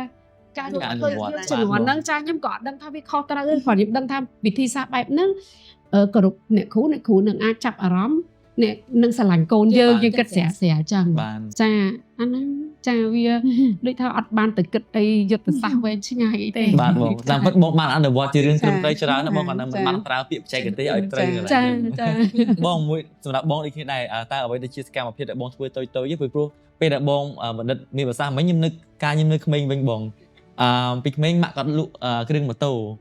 ហើយខ្ញុំអត់ចូលចិត្តរបស់ប្រឡាក់តែខ្ញុំចូលចិត្តជិះម៉ូតូមួយម៉ាក់ទៅដឹកគ្រឿងម៉ូតូបងតែដល់ពេលបងនិយាយអំពីបរិញ្ញាកូនឲ្យជ្រាបសួរខ្ញុំឃើញខ្លួនឯងថាពេលដែលខ្ញុំជិះតាមផ្លូវដូចរងថ្ងៃចឹងខ្ញុំជិះតាមផ្លូវយើងបើកឡានអញ្ចឹងយើងឃើញថាមីងឬក៏បងស្រីដែលគាត់ដឹកគ្រឿងម៉ូតូខ្ញុំនឹកឃើញម៉ាក់ខ្ញុំភ្លាមព្រោះម៉ាក់នៅអាមេរិកនៅឡើយទេប៉ុន្តែនឹកឃើញអាមុំហ្នឹងឃើញខ្លួនឯងជិះម៉ូតូមួយម៉ាក់ហ្មងដោយសារសកម្មភាពទូចដែលគាត់ធ្វើជាមួយចេះសម្រាប់បងវិញព្រោះឥឡូវហ្នឹងកូនរបស់បងក៏ធំហើយដែរចាអរគុណអូនទៅវិញតែកូនធំប៉ុន្តែកូនធំប៉ុណ្ណាក៏កូននៅតូចនៅក្នុងបេះដូងបងចឹងកូននៅតែត្រូវការនៅការតាមដានពីការវិវត្តការយកចិត្តទុកដាក់និងការផ្ដល់ក្តីស្រឡាញ់ចាសម្រាប់បងជាបទពិសោធន៍មែនទែនទៅអត់ខុសពីអូនប៉ុណ្ណឹងទេអ្វីដែលយើងប្រតិបត្តិជាមួយកូនកាលហ្នឹងអត់ទាន់ស្វែងយល់អំពីទ្រឹស្ដីទេក៏ប៉ុន្តែដល់ពេលដែលយើងសិក្សាស្រាវជ្រាវធ្វើការទៅលើការងារហ្នឹងទៅបានឆ្លុះបញ្ចាំងមកវិញថាតាមពិតអាទ្រឹស្ដីហ្នឹងជាអ្វីដែលយើងបានអនុវត្តភាពជាគំរូដោយបងប្រាប់អញ្ចឹងអ្វីដែលបងអាចទទួលបានថាកូនមានប្រសិទ្ធភាពហើយកូនយកគំរូតាមហ្នឹងសម្រាប់បងទី1គឺការខិតខំប្រឹងប្រែងនៅក្នុងការសិក្សារៀនសូត្រព្រោះបងរៀនរហូតចាបងរៀនរហូតទោះបីថាគេរៀនតែ2ឆ្នាំបងត្រូវរៀន4ឆ្នាំការរៀនរបស់បងមិនមែនតែក្នុងសាលាបងដូរការងារពីសាលារាជធានីមកធ្វើការនៅក្រសួងអប់រំពីអ្នកអនុវត្តមកជាកម្រិតនយោបាយសិតតែជារឿងអ្វីដែលបងត្រូវរៀនត្រូវមើលត្រូវសិក្សាស្វែងយល់អភិវឌ្ឍរាល់ថ្ងៃឆ្លើយតបទៅនឹងតម្រូវការនៃការបំពេញការងារអញ្ចឹងកូនដែលនៅជាមួយហ្នឹងគាត់ឃើញបងពេលដែលរួចរាល់ចប់លេងជាមួយគាត់អីហើយហ្នឹងគឺបងនៅមើលមានន័យថាមើលឯកសារមើលមេរៀនឬមើលអីហ្នឹងខិតខំប្រឹងប្រែងឧស្សាហ៍ព្យាយាមហើយអត់បោះបង់នេះគឺជាគំរូមួយដែរសម្រាប់កូនខ្ញុំទាំង3អាចថាក៏មានសំណាងដែរទោះបីមិនមានពេលវេលាគ្រប់គ្រាន់ប៉ុន្តែពួកគាត់ម្ចាស់ការពួកគាត់មានការបដិញ្ញាចិត្តហើយខិតខំប្រឹងប្រែងរៀនសូត្រអញ្ចឹងបងមើលការងារបងគាត់ធ្វើ homework គាត់ទៅអញ្ចឹងពេលខ្លះគាត់ធ្វើអត់កើតគាត់សួរថាម៉ាមីអានេះមិនឬក៏ម៉ាមីមកជួយធ្វើមួយកូនបន្តិចមកឬក៏អីអញ្ចឹងទៅចាអញ្ចឹងគឺមានន័យថាទី1គឺការដែលនៅក្បែរគាត់ហើយផ្ដល់នឹងការគ្រប់គ្រងនៅពេលដែលគាត់ត្រូវ ការអាហ្នឹងក៏ជាអ្វីមួយដែលកូនត្រូវការទី2កូនឃើញយើងគឺគាត់ធ្វើតាមយើងមួយទៀតគឺការងារសង្គមការចែករំលែកក្តីស្រឡាញ់ការធ្វើជាពលរដ្ឋដែលមិនអាត្មានិយមមានន័យថាធ្វើការងារសង្គមជួយទៅដល់អ្នកសត្វសោយជាអ្វីដែលកូនបងទាំង3គឺគាត់អាចទទួលពីបងដោយបងជំរាបជូនអញ្ចឹងថាបងអត់សូវមានពេលវេលាច្រើនទេអញ្ចឹងនៅក្នុងការបំពេញការងារបងតែងតែបញ្យល់គាត់ថាបងធ្វើអីពេលដែលទៅកន្លែងដែលបងអាចយកគាត់ទៅបានឧទាហរណ៍ធ្វើការងារសង្គមចែកអំណោយឬអីផ្សេងគឺបងយកគាត់ទៅជាមួយចាអញ្ចឹងនៅពេលហ្នឹងទាំងអស់ហ្នឹងវាដិតដាមដល់គាត់ជាក់ស្ដែងនៅពេលដែលយើងមានបញ្ហាប៉ះទង្គិចជាមួយព្រំដែនតាមរយៈសង្គ្រាមជាមួយថៃហ្នឹងគឺកូនទាំង3ហ្នឹងគឺស្វះស្វែង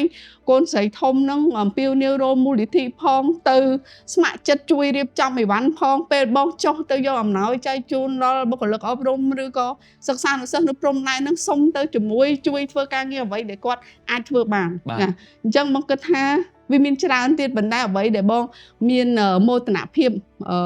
ដែលបងអាចធ្វើជាគំរូដែលចែករំលែកទៅដល់កូនបានគឺទី1ការបដិញ្ញាចិត្តការខិតខំប្រឹងប្រែងតស៊ូព្យាយាមនៅក្នុងការងាររៀនសូត្រឬការបំពេញការងារដើម្បីសម្រេចនៅអ្វីដែលជាបំណងប្រាថ្នារបស់យើងហើយនឹងមួយទៀតគឺភាពជាពលរដ្ឋសកលការចែករំលែកនៅក្តីស្រឡាញ់និងការជួយទៅដល់អ្នកដទៃដែលទន់ខ្សោយជាងបាទ Wow that's beautiful បងខ្ញុំគិតថាមានសំណួរច្រើនទេណាមិនត្រឹមតែខ្ញុំគិតថាទស្សនិកជនក៏កំពុងតែរៀនពីបងទាំងពីរដូចខ្ញុំកំពុងតែរៀនអញ្ចឹងតែដោយសារពេលវេលាយើងតិចខ្ញុំចង់ឲ្យបងផ្ដល់ជា tip សម្រាប់ឪពុកម្ដាយជូនទៅបងបណ្ឌិតមុនដោយសារបងបានមានប្រសាសន៍ថាបងមាន baby ពេលបងអាយុរៀងក្មេងដែរចា៎ដូច្នេះសម្រាប់ឪពុកម្ដាយជាពិសេសមាតាបិតាដែលគាត់កំពុងតែមានកូនគាត់ feel pressure គាត់ចង់ perfect តែនេះបងមានប្រសាសន៍ជាងបងមិនបានចង់ឲ្យវា perfect ទេតែការអនុវត្តបងធ្វើឲ្យកូនយើងកើតមកល្អតែអ្វីទៅជា practical step បានន័យថាការអនុវត្តតូចងាយនៅផ្ទះដែលគាត់ទៅចាប់ផ្ដើមហ្នឹងគាត់អាចធ្វើបានដើម្បីធ្វើឲ្យកូនគាត់ល្អហើយគាត់អាចជាមាតាដែលមានគំរូល្អដល់កូនគាត់បងបានចាសម្រាប់ខ្ញុំ tip មានតែ3ទេទី1ស្ដាប់ចឹងយើងយកចិត្តទុកដាក់ស្ដាប់កូនយើងថាគាត់បែបណាដូចខ្ញុំរៀបរាប់ពីមុនចឹងទី2គឺជាគំរូគឺមិនចាំបាច់ថាតទៅពេលយើងមានកូនទេយើងចាប់ផ្ដើមពីឥឡូវពីដឹងខ្លួនឯងពេលណាយើងអាចធ្វើជាគំរូមួយសម្រាប់នៅក្នុងផ្ទះជាកូនល្អជាបងល្អជាមេល្អជាតកែល្អជាមនុស្សគំរូមួយនៅក្នុងសង្គមអាហ្នឹងគឺចាក់ឥទ្ធិពលទៅលើកូនយើងដោយស្វ័យប្រវត្តិចាគាត់ឃើញទម្លាប់ធម្មតាគាត់ឃើញយើងទម្លាប់រាល់ថ្ងៃហីអញ្ចឹងក្រៅពីគំរូហើយយើងអាសច្ចធម៌គុណធម៌នៅក្នុងខ្លួនចេះជួយដោយបងគាត់មានប្រសាសន៍អញ្ចឹងគឺជារឿងសំខាន់កាលណាគាត់ចេះមានក្តីមេត្តាចេះជួយគេហ្នឹងគឺអាចិត្តបុណ្យគាត់មាននៅក្នុងខ្លួនហ្នឹងគាត់ធ្វើឲ្យគាត់អត់ដូចថាអត់ខឹងអត់មើលងាយគេចាហើយមួយទៀតគឺវិន័យអញ្ចឹងវិន័យមិនថាតែយើងដាក់វិន័យលើកូនទេមុននឹងដាក់វិន័យលើកូនតើយើងជាឪពុកម្ដាយយើងពីរនាក់នេះតើយើងមានវិន័យហើយឬនៅ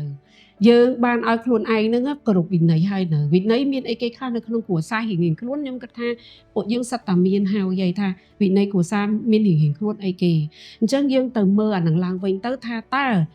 គំរូនិងវិន័យដែលយើងធ្វើរាល់ថ្ងៃហ្នឹងវាមានឥទ្ធិពលចេះទៅលើកូនយើង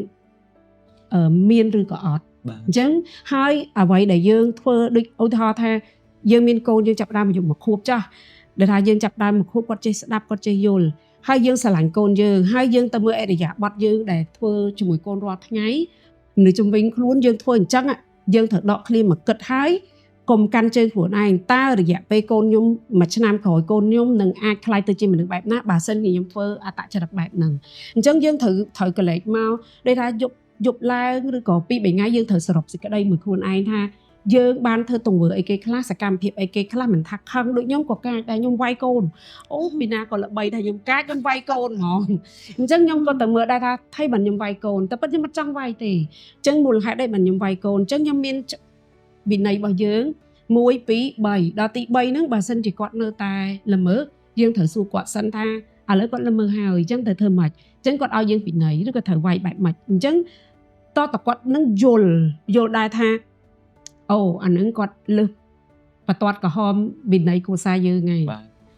អញ្ចឹងគាត់ក៏ព្រមទទួលអានឹងយើងក៏ត្រូវដឹងដែរថាចុះលើកក្រោយ យើងធ្វើម៉េចកុំឲ្យកូនយើងដល់អាទី3ហ្នឹង បាទ ហើយយើងក៏អត់ចង់វាយកូនយើងដែរអញ្ចឹងយើងត្រូវសិក្សាដោយគាត់និយាយមិញយើងរៀនរាល់ថ្ងៃយើងសិក្សាពីអីដែលយើងនិយាយជាមួយកូនក៏យើងរៀនពីកូនដូចគ្នាយើងដែលយើងឆ្លោះគ្នាមួយកូនសោះក៏យើងត្រូវតែរៀនពីគាត់ដូចគ្នាថាមិនប្រកាសតែគាត់សុទ្ធទេយើងនឹងក៏រួមចំណែក Yes យើងចង់និយាយថាគ្រប់យ៉ាងគេថាតែដៃមួយខាងវាមិនអត់លឺទេវាតតែពីរយើងនឹងក៏វាណាស់ដែរចឹងម៉ែចេះអើហ្នឹងហើយកូននឹងក៏វាណាស់មកដែរអញ្ចឹងសួរថាចំណុចកណ្ដាលយើងចង់បានអីយើងទៅមើលគោលដៅយើងទៅមើលអីដែលនៅក្នុងគ្រួសារយើងចង់បានអីគេសម្រាប់ខ្ញុំចង់បានគ្រួសារមួយដែលប្រកបដោយសេចក្តីថ្លៃថ្នូរស្រឡាញ់ចេះមានក្តីមេត្តាហើយជាម្ដាយឪពុកម្នាក់ចង់ឲ្យកូនខ្ញុំទៅដល់ទីណាគ្រប់ទីកន្លែងស្រឡាញ់កូនខ្ញុំដូចអីដែលខ្ញុំស្រឡាញ់ចឹងមិនមែនតែខ្ញុំស្រឡាញ់ម្នាក់ឯងទេបាទអានឹងសម្រាប់ខ្ញុំមានប៉ុណ្ណឹងអរគុណមែនទេបងអរគុណបងស្ថានីសម្រាប់ឪពុកម្ដាយដូចគ្នាដែរប៉ុន្តែចង់បងផ្ដល់ជា practical tips មួយចំនួនជូនទៅដល់ពួកគាត់សម្រាប់ឲ្យគាត់អាចយកទៅអនុវត្តបានទោះបីជាគាត់ថាគាត់មិនមែនជាអ្នកមានជីវភាពធូរធារក៏ដោយតែនៅតែអាចអនុវត្តបានដើម្បីការវិវត្តកូនរបស់គាត់ជាពិសេសនៅពេលដែលគាត់មាន early childhood development ចាការពិតទៅមែនតើទៅអ្វីដែលកុមារគ្រប់រូបត្រូវការមិនមែនជាល្បែងលេងដែលល្អសម្ភារៈដែលសម្បូរបែបឬក៏ថវិកាដែលឪពុកម្ដាយចំណាយទៅដល់កូនទេដូចnhưខ្ញុំជម្រាបជូនអញ្ចឹងថាអ្វីដែលមានឥទ្ធិពលបំផុតសម្រាប់អនាគតរបស់កុមារហើយជាគ្រឹះនៃការកសាងនៅការវិវត្តខួរក្បាលនៅក្នុងរយៈពេល1000ថ្ងៃដំបូងដែលជារយៈពេលសំខាន់បំផុតនៃការលូតលាស់ខាងផ្នែកសរសៃប្រសាទនិងខួរក្បាលហ្នឹងគឺការផ្ដល់នៅពេលវេលាក្តីស្រឡាញ់ហើយនឹងគេហៅថាសកម្មភាពអន្តរកម្មរវាងឪពុកម្ដាយជាមួយកូនដែលសកម្មភាពទាំងអស់ហ្នឹងគឺអត់ចាំបាច់ប្រើថវិកាទេចាឧទាហរណ៍ថានៅពេលដែលក្មេងគាត់នៅតូចគាត់អត់ទាន់ចេះនិយាយមែនប៉ុន្តែយើងព្យាយាមនិយាយជាមួយគាត់អញ្ចឹងបងគិតថាអូនបណ្ឌិតកូន3ហ្នឹងដូចបងអញ្ចឹងចាទោះបីកូនមួយខែអត់ទាន់ចេះនិយាយអីក៏ដោយគឺចាប់ផ្ដើមតាំងពីចេញពីពោះមកនិយាយជាមួយកូនហេនិយាយតាំងពីនៅក្នុងពោះជាមួយកូនអាហ្នឹងដែលវាជួយមិនត្រឹមតែផ្ដល់នៅគេហៅថាភាពកក់ក្ដៅដល់កូនទេប៉ុន្តែជួយដល់ការអភិវឌ្ឍខាងផ្នែកភាសាដល់កូនទៀតចាក្រៅពីនោះមានន័យថាយើងព្យាយាមពន្យល់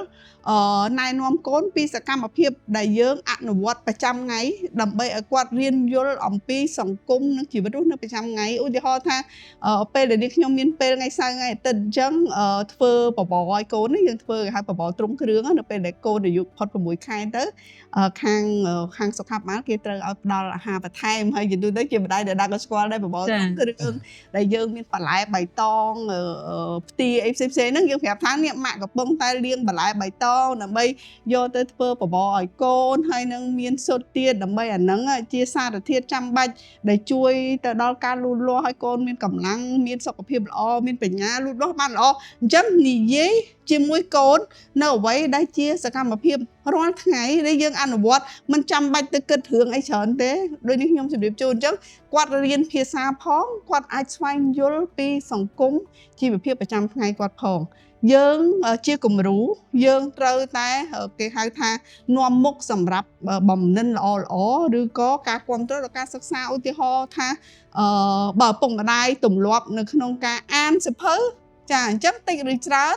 អានឹងវាជាអត្តពលទៅដល់កូនមានទំនោរនៅក្នុងការអានសៀវភៅយប់ឡើងនិទានរឿងឲ្យកូនស្ដាប់ហើយពេលខ្លះមិនចាំបាច់តែទៅយកសៀវភៅដែលថ្លៃឬក៏រឿងដែលអស្ចារ្យមកពីណាទេរឿងសាមញ្ញដែលយើងដឹងនៅក្នុងជីវភាពរស់នៅក៏យើងអាចផ្ដល់ទៅដល់កូនបានដែរអ្វីដែលកូនត្រូវការគឺកៅភ្នែកនិងវត្តមានរបស់មេត្តាបិតាដែលនៅជាមួយពួកគាត់ទោះបីជាពេលវេលាតិចក៏ដោយប៉ុន្តែត្រូវឲ្យពួកគាត់មានអារម្មណ៍កក់ក្ដៅមានភាពនិន្នាមានអារម្មណ៍ថាគាត់គឺបានទទួលនឹងការឲ្យតម្លៃមានសុវត្ថិភាពផ្លូវចិត្តដែលកត្តានេះសំខាន់សម្រាប់គាត់មានបំណិនសង្គមនៅពេលដែលគាត់ចូលរៀនគាត់អត់ខ្លាចគាត់អាចចូលទៅក្នុងសង្គមខាងក្រៅគាត់អាចលេងជាមួយនឹងក្មេងអ្នកដទៃគាត់មានភាពគេហៅថារីករាយសម្រាប់ការសិក្សាពេលដែលគាត់ទៅរៀនហើយនឹងបំណិនសម្រាប់ការសិក្សារបស់គាត់បន្តពេញមួយជីវិតចា៎វ៉ាវអរគុណមែនទែនបងដោយសារតែនេះគឺជាអេពីសូតចុងក្រោយនៃរដូវកាលទី1ខ្ញុំចង់ថែមបន្តិចទៀត ចង់ឲ្យបងទាំងពីរផ្ដល់ជាសារតើអ្វីទៅដែលបងចង់ឲ្យមេដាបេដាបានដឹងឮជាសារមួយដែលថាតើឥទ្ធិពលនឹងវាស្រស់ស្អាតប៉ុណ្ណាវាមានអត្ថិភាពខ្លាំងប៉ុណ្ណាហើយគាត់គួរតែ appreciate ជាមួយឥទ្ធិពលនឹងខ្លាំងប៉ុណ្ណាបង សម្រាប់ខ្ញុំគិតថាសង្គមនេះខ្ញុំឃើញច្រើនណាឪពុកម្ដាយជាច្រើនគឺគាត់ពិតជាយកចិត្តទុកដាក់ទៅលើការថែទាំកូនណាគាត់ដូចគាត់ស្រាវជ្រាវដូចបងគាត់មានប្រសាសន៍អញ្ចឹងក្រៅពីគាត់បានស្ដាប់យើងអញ្ចឹងហើយក៏គាត់អាចស្រាវជ្រាវធូរមិនដើម្បីថែទាំកូនឲ្យបានល្អអញ្ចឹងយើងមានយុទ្ធសាស្ត្ររៀងខ្លួនអញ្ចឹងទៅអញ្ចឹងសម្រាប់ខ្ញុំគិតថាតដែលដូចក្រៅពីស្ដាប់គាត់នឹងឯងស្ដាប់គាត់នឹងយើងសិក្សាមើលទៅថាជុំវិញខ្លួនកូនយើងឬក៏ជុំវិញខ្លួនយើងនឹងអីគេខ្លះអិយាប័តយើងខ្លះយើងមើលថាយើងជាមិនខ្មិចមុននឹងយកប័តមកមួយហ្នឹងយើងត្រូវគិតថាយើង ready ហ្នឹងមិនថាតើតើមានលុយច្រើនទេចាំយកកូនទេពេលខ្លះខ្ញុំមានលុយច្រើនយកកូនតែតើមើលថាយើងមានថវិកាប៉ុណ្ណឹងប្តីប្រពន្ធយើងប៉ុណ្ណឹងអាចបង្កើតកូនមួយមកហ្នឹងបែបម៉េចហើយទៅមើលថែគាត់បែបម៉េចតើខាងដូចជាម្ដាយព្រោះថាម្ដាយចោះតើគាត់ព្រមផ្ដល់ឲ្យកូនអីខ្លះដូចជាពេលវេលាដូចជាការដើរលេងឬក៏ចំណាយថវិកាទិញរបស់ផ្ទាល់ខ្លួនអីខ្លះអញ្ចឹងគាត់អាចកាត់បន្ថយបានអត់ចំពោះជាឪពុកវិញតើគាត់អាចកាត់បន្ថយដើរលេងផឹកស៊ីឬក៏អីហ្នឹងមករួមដៃគ្នាមើលអត់អាហ្នឹងវាជារឿងសំខាន់មុននឹងយកគាត់ហ្នឹងមិនថាអូតដល់រាប់លានរាប់ម៉ឺនមិនយើងអត់ទេយើងត្រូវតែ ready ថាអូឥឡូវយើងមុននិយាយគ្នាយើងមុនយកកូនអូនត្រូវការអីគេខ្លះបងត្រូវការអីគេខ្លះដើម្បីធ្វើជាគំរូមួយដល់កូនយើងមួយថ្ងៃអញ្ចឹងយើងទៅមើលសកម្មភាពយើងមួយថ្ងៃបើមួយថ្ងៃយើងផឹកស៊ីអូបនួឬក៏យើងអញហែងអីឆ្អះពេញនឹងអញ្ចឹងតើយើងយកគាត់មកដើម្បីអីយកមកគាត់មិនឆ្លងឥទ្ធិពលនឹងអញ្ចឹងតើយើងទៅឲ្យគាត់លូតលាស់ទៅមិនបានល្អបើសិនជាគាត់កើតបាត់មកគាត់ឃើញតែរូបរាងបែបហ្នឹងគាត់ឃើញតែអញ្ចឹងហីអញ្ចឹងខ្ញុំគិតថាអាស្រ័យលើឪពុកម្ដាយឬក៏មេដានឹងគាត់ត្រូវតែពិភាក្សាគ្នាអំពីអត្តចរិតរបស់យើងទាំងពីរនឹងតើអាចផ្លាស់ប្ដូរគេមិនថាលះបង់ទេគឺជាការផ្ដល់ឲ្យមនុស្សម្នាក់ទៀតដោយដូចមិនបាច់អស់លុយដូចនិយាយមិនអញ្ចឹងអានឹងអត់បាច់អស់លុយទេអញ្ចឹងយើងអភិវឌ្ឍខ្លួនឯងសិនទទួលយកសិនសំយើងយកចាបើយើងរវល់អត់មានពេលមើលកូនផងហើយដឹងថាអ្នករវល់ណាក៏រវល់ដែរតែបើសិនជាអញ្ចឹងបដោយទៅលើប្រពន្ធពេកក៏អត់កើតចានឹងតតាទាំងពីរដូចចកាសចឹងអរគុណមែនទេបងសុថានីអ្វីទៅដែលជាអំណាចដែលពុកម្ដាយគួរដឹងថាគាត់មានឥទ្ធិពលខ្លាំងនៅក្នុងសង្គមពិភពលោកមួយហ្នឹងចាសម្រាប់នាងខ្ញុំបើសិនជារឿងតែមួយគត់ដែលនាងខ្ញុំអាចប្រាំផ្ញើទៅឪពុកម្ដាយបាននោះគឺយើងខ្ញុំចង់ឲ្យមេដាបេដាទាំងអស់ចងចាំថាអ្នកគឺជាស្ថាបត្យករដំបូងគេនិងសំខាន់បំផុតសម្រាប់អនាគតរបស់កូនអ្នកចាអញ្ចឹងអំណាចដ៏អស្ចារ្យបំផុតដែលអ្នកប្រើសម្រាប់អនាគតរបស់កូនមិនមែនសំដៅទៅលើថវិកាឬទ្រព្យសម្បត្តិដែលអ្នកចំណាយទេគឺទៅលើអន្តរកម្មដែលអ្នកធ្វើសកម្មភាពតូចប្រចាំថ្ងៃដែលអាចទៅបានជាមួយនឹងពួកគេចាអ្នកគ្រាន់តែផ្ដល់នៅវត្តមានរបស់អ្នកប្រកបដោយគុណភាពហើយនឹងផ្ដល់ក្តីស្រឡាញ់ដ៏ពិតប្រាកដរបស់អ្នកចំពោះគាត់គឺជាអ្វីគ្រប់គ្រាន់ដែលពួកគាត់ត្រូវការចា៎បានអរគុណមែនទេបងអរគុណនៅក្នុងការប្រើអំណាចរបស់បងទាំងពីរនៅក្នុងការផលិតនៅមូលធនចំនួន6រូបសម្រាប់ប្រទេសកម្ពុជាវិញហើយសង្ឃឹមថាតាមពិតពួកគាត់បានបន្តចែករំលែកបន្ថែមទៀតជាឥទ្ធិពលវិជ្ជមានច្រើនក្នុងសង្គមហើយសង្ឃឹមថាពួកគាត់នឹងបន្តការងារនឹងទៀតហើយសូមឲ្យបងបន្តដុសខាត់បន្ថែមទៀតសម្រាប់ពួកគាត់ដើម្បីគាត់អាចចែករំលែកជាមួយនឹងពួកយើងបានអរគុណមែនទេបងអរគុណបាទ